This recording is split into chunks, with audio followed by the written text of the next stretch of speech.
যেই তরুণ প্রজন্ম ওই খুনি হাসিনার পতন ঘটিয়েছে তারা রাজনৈতিক দল গঠন করবে কি? হ্যালো ফ্রেন্ড, কেমন আছেন সবাই? Welcome to another video. So guys, আজকে আপনাদের সাথে খুব ইন্টারেস্টিং একটা বিষয় নিয়ে কথা বলবো।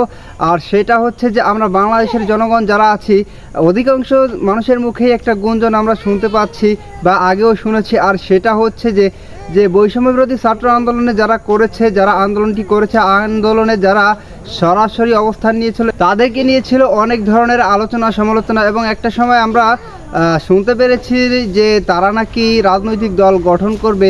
এবং এই গুঞ্জনটাই বর্তমান সময়ে খুব বেশি পরিমাণে শোনা যাচ্ছে যে বৈষম্য বিরোধী ছাত্র আন্দোলনে যারা ছিল তারা নাকি এখন নতুন করে রাজনৈতিক দল সংগঠন করবে। এবং এই বিষয়টা সম্পর্কে কথা বলেছেন বৈষম্য বিরোধী ছাত্র আন্দোলনের অন্যতম সমন্বয়ক সার্জিস আলম। এবং এই রাজনৈতিক দল সংগঠন নিয়ে আবার পুনরায় এই রাজনৈতিক দল গঠন নিয়ে তিনি যে কথা বলেছেন, এবং রাজনৈতিক দল গঠন করার কারণ হিসেবে তিনি বলেছেন যে বাংলাদেশের যে ছাত্র জনতার গণ অভ্যুত্থানের মাঝেই বাংলাদেশ একটি নতুনত্ব পেয়েছে, এবং বাংলাদেশের মানুষের এই ঐক্য ধরে রাখতে নির্দিষ্ট একটা প্ল্যাটফর্ম অবশ্যই জরুরি।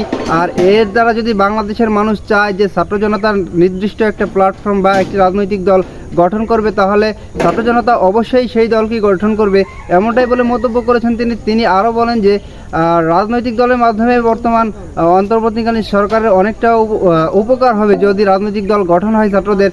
তাহলে নির্বাচনে দেখা যাচ্ছে যদি ছাত্ররা যে রাজনৈতিক দল গঠন করবে তারা হয়তো বা নির্বাচনে আসতে পারে, যদি আসে তাহলে বর্তমান আমরা দেখছি যে ছাত্রদের দ্বারাই অনেকটা কাজ হচ্ছে।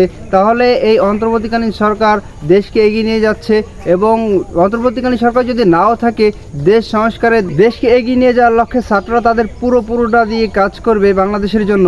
এবং তিনি বলেন যে বাংলাদেশে যদি রাজনৈতিক দল 2টার জায়গায় 4টা হয়, তাহলে একটা প্রতিযোগিতা ছিল যে আগে, যে একে নামিয়ে আমি ক্ষমতায় যাব বা এর সাথে চুক্তিবদ্ধ হয়ে ক্ষমতায় যাব, এই বিষয়টা একেবারেই থাকবে না। বিষয়টা একেবারে গণতান্ত্রিক হয়ে যাবে, কেননা বাংলাদেশের মানুষ যদি চায় যে ছাত্ররা রাজনৈতিক দল সংগঠন করবে বা তারা তৈরি করবে, তাহলেই ছাত্ররা এই বিষয়টা সম্পর্কে ভাববে।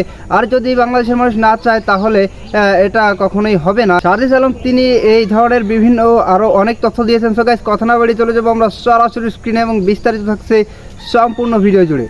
সবচেয়ে গুরুত্বপূর্ণ বিষয় যেটি হচ্ছে যে বাংলাদেশের এখন মানে ভূ রাজনৈতিক অবস্থানটি এমন, কিংবা বাংলাদেশের ভৌগোলিক অবস্থানটি এমন, বাংলাদেশের সামাজিক অর্থনৈতিক রাজনৈতিক প্রেক্ষাপটটি এমন, নির্দিষ্ট কোনো তন্ত্র বা তত্ত্ব দিয়ে এটিকে সীমাবদ্ধ করা এখন আর সম্ভব নয়।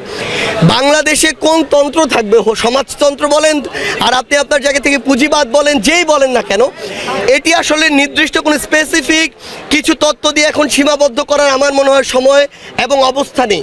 এটি বাংলাদেশের মানুষের চাহিদার উপর নির্ভর করে এই মডেলটি ঠিক হবে আসলে।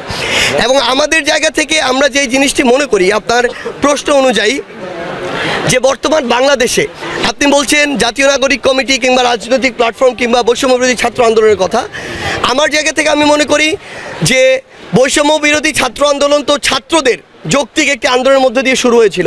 তখন আমরা পুরো বাংলাদেশের ছাত্রদের সাথে কানেক্ট হওয়ার চেষ্টা করছিলাম, অনেক ক্ষেত্রে হয়েছিলামও, কিন্তু আমাদের এই আন্দোলন শেষ হয়েছে ছাত্র জনতার আন্দোলন দিয়ে। সো জনতাকে কানেক্ট করা আমাদের খুব বেশি গুরুত্বপূর্ণ, কারণ যারা আমাদের এই অভ্যুত্থানে সক্রিয় অংশগ্রহণ করেছে তাদেরকে যদি আমরা ঐক্যবদ্ধ না করতে পারি, তাহলে ফ্যাসিস্ট কিংবা ফ্যাসিস্টের দোসররা যে কোনো সময় আবার পাল্টা আঘাত করতে পারে। এই আঘাত মোকাবেলা করার জন্য, এই অভ্যুত্থানকে বাঁচিয়ে রাখার জন্য আমাদেরকে একটি প্ল্যাটফর্মে এসে ঐক্যবদ্ধ থাকা প্রয়োজন।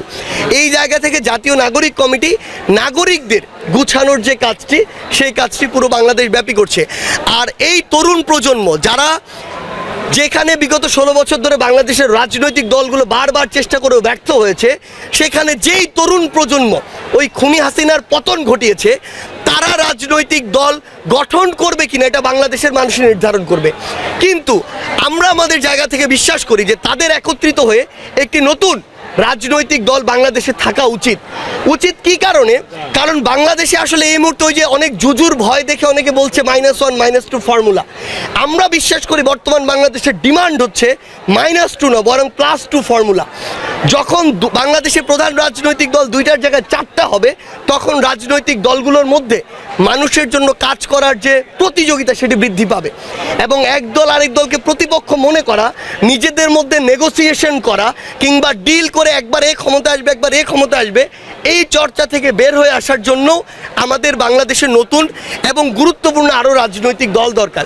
সেক্ষেত্রে বাংলাদেশের মানুষ যদি এই সমর্থনটি তাদের জায়গা থেকে জানায় যে ছাত্র জনতা ঐক্যবদ্ধভাবে একটি রাজনৈতিক দল গঠন করবে, তাহলে অবশ্যই বাংলাদেশে আবার নতুন কোনো রাজনৈতিক দল হয়তো খুব দ্রুতই দেখা যাবে। তো গাইস, আপনারা সম্পূর্ণ ভিডিওটি দেখলেন এবং এই ভিডিও সম্পর্কে আপনাদের মূল্যবান মতামত অবশ্যই কমেন্ট বক্সে জানিয়ে যাবেন। দেখা হবে আপনাদের সাথে অন্য কোনো ভিডিওতে। ভালো থাকবেন, সুস্থ থাকবেন, আল্লাহ হাফেজ।